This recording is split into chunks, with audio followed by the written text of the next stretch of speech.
నమస్కారం. బీఆర్కే భక్తి ప్రేక్షకులందరికీ స్వాగతం. నేను మానస. ఈరోజు మనతో పాటు ఉన్నారు ప్రముఖ ఆస్ట్రో న్యూమరాలజిస్ట్ బ్రహ్మశ్రీ జయశంకర్ సిస్ల గారు ఉన్నారు. గురుగారిని అడిగి మరికొన్ని విషయాలు తెలుసుకుందాం. నమస్కారం గురుగారు. ఆయుష్మతి భవ. గురుగారు, కొంతమంది కారు కొన్న తర్వాత ఇది నా లక్కీ నెంబర్ అని ఎన్ని డబ్బులు ఖర్చు పెట్టైనా లక్కీ నెంబర్ తీసుకోవాలి, మంచి జరుగుతుంది అని కొంటూ ఉంటారు. అయినా కూడా యాక్సిడెంట్స్ ఎందుకు అవుతున్నాయి? ఇప్పుడు లక్కీ నంబర్ అనేది ఎవరికి వాళ్ళు నిర్ణయించుకునేది కాదు. ఎవరి లక్కీ నంబర్ని ఎలా నిర్ధారించాలి అనేది ఒక సంఖ్యాశాస్త్రవేత్తగా మేము చెప్పగలుగుతాం. లేదా మీకు తెలిస్తే మీరు నిర్ణయించుకోవచ్చు, చేయొచ్చు.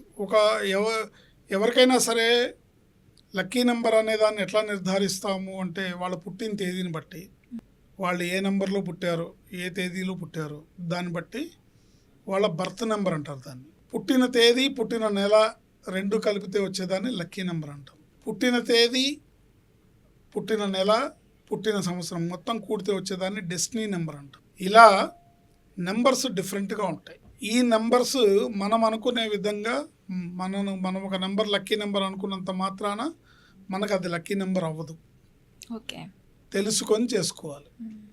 అయితే మీరు అన్నట్టు చాలామంది ఫ్యాన్సీ నెంబర్స్ కోసం ఆల్ వన్స్ అను, ఆల్ ఫైవ్స్ అను, ఆల్ సిక్సెస్ అను, ఆల్ నైన్స్ అను, ఇట్లా ఫ్యాంటసీగా ఒక కారు కొన్నాక ఆ కారుకి నెంబర్ వేయించడానికి మళ్ళీ పెద్ద మొత్తంలో కొన్ని సందర్భాల్లో 20 లక్షలు 30 లక్షలు కూడా ఓన్లీ నెంబర్ కోసం పెట్టి ఆర్టీఏ కట్టి ఆ నెంబర్ని పొందుతూ ఉంటారు. ఇప్పుడు ఎవరైతే సపోజ్ అనుకోండి, ఒక ఆయనకి ఆయన నెంబర్ లక్కీ నెంబర్ 9 అని తెలుసు. అందుకని మీ కారు నెంబరు 4 డిజిట్స్ ఏవైతే ఉంటాయో ఆ 4 డిజిట్స్ టోటల్ చేస్తే 9 నెంబరు అని మీరు లక్కీ నెంబర్ అని తీసుకుంటారు మీరు.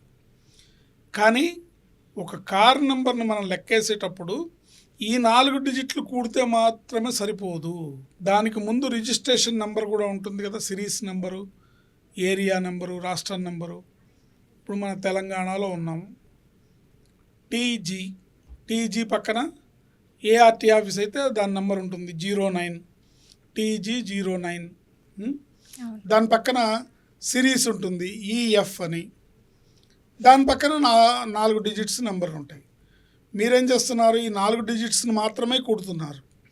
కానీ ఇంగ్లీష్ భాషలో ఉన్న A to Z అక్షరాలు కూడా సంఖ్యాపరమైన విలువ ఉంటాయి. కాబట్టి TG 09 EF 9999 ఇవన్నీ కూడితే ఎంత వస్తుందో అది ఆ కార్ నెంబర్. సపోజ్ మీరు 9 నెంబర్ అనుకొని మీరు తీసుకున్నారు కార్ని, కానీ ఇవన్నీ లెక్క కడితే టోటల్ 8 వచ్చింది అనుకోండి, తప్పకుండా యాక్సిడెంట్ అవుతుంది. ఓకే, ఎందుకంటే మీ లక్కీ నెంబర్ 9 అయినప్పుడు మీకు 8 పడదు. లేదా న్యూమరాలజీ ప్రకారం డబల్ డిజిట్లో కొన్ని నెంబర్స్ రాకూడదు, 12వ నెంబర్ రాకూడదు. 12వ నెంబర్ వస్తే రివర్స్ నెంబర్. 16వ నెంబర్ రాకూడదు. 16వ నెంబర్ని బ్లాస్టింగ్ నెంబర్ అంటాం. ఒకవేళ మీ కార్ టోటల్ 16 వచ్చిందనుకోండి, ఖచ్చితంగా యాక్సిడెంట్ అవుతుంది. ఒకవేళ మీ కార్ నెంబర్ 18వ నెంబర్ వచ్చిందనుకోండి, టోటల్ ఖచ్చితంగా తరచుగా రిపేర్లు అవుతుంటుంది, తరచుగా పంచర్లు పడుతుంది, తరచుగా ఏదో ఒక ఇంజన్లో సమస్య వస్తూ ఉంటుంది, తరచుగా రిపేర్లు అవుతుంటాయి, తరచుగా డబ్బు వృధాగా ఆ కారు మీద ఖర్చు అవుతూ ఉంటుంది. సో ఒక నెంబర్ అనేది ఓన్లీ 4 డిజిట్స్ లెక్కబెట్టి చూసుకొని చేసుకునేది కాదు. ఖచ్చితంగా ఆ సిరీస్ని మొత్తాన్ని లెక్కగట్టి చేసుకుంటే వచ్చే నెంబరే లక్కీ నెంబరు. అది క్యాలిక్యులేషన్ మీకు వస్తే ఓకే, లేకపోతే మాలాంటి వాళ్ళు సంప్రదిస్తే ఆ నెంబర్ ఎంత అనేది చెప్తాము. దాని ప్రకారం మనం నెంబర్ వేసుకోవాలి. ఏదేమైనప్పటికీ కూడా మన పుట్టిన తేదీ ఆధారంగానే మనకి లక్కీ నెంబర్ వస్తుంది.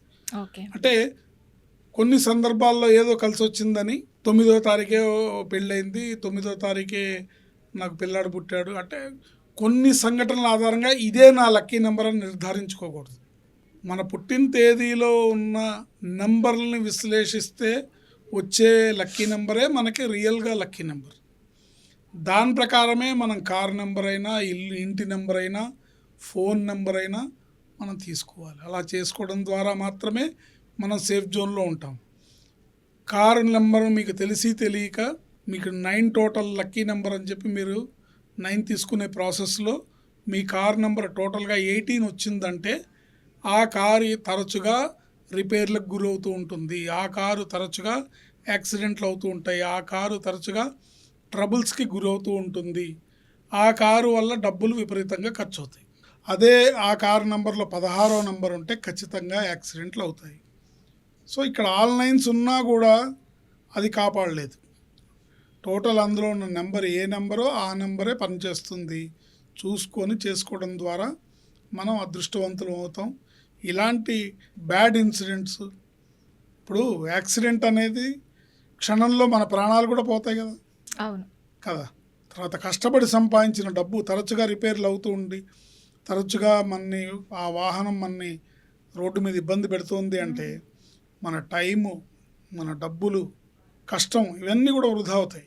అవును. సో జాగ్రత్తగా చూసుకొని చేసుకోవాలి. ఏదో బ్లైండ్గా వెళ్ళిపోయి ఇదే నా లక్కీ నెంబర్ అనుకొని చేసుకోకూడదు.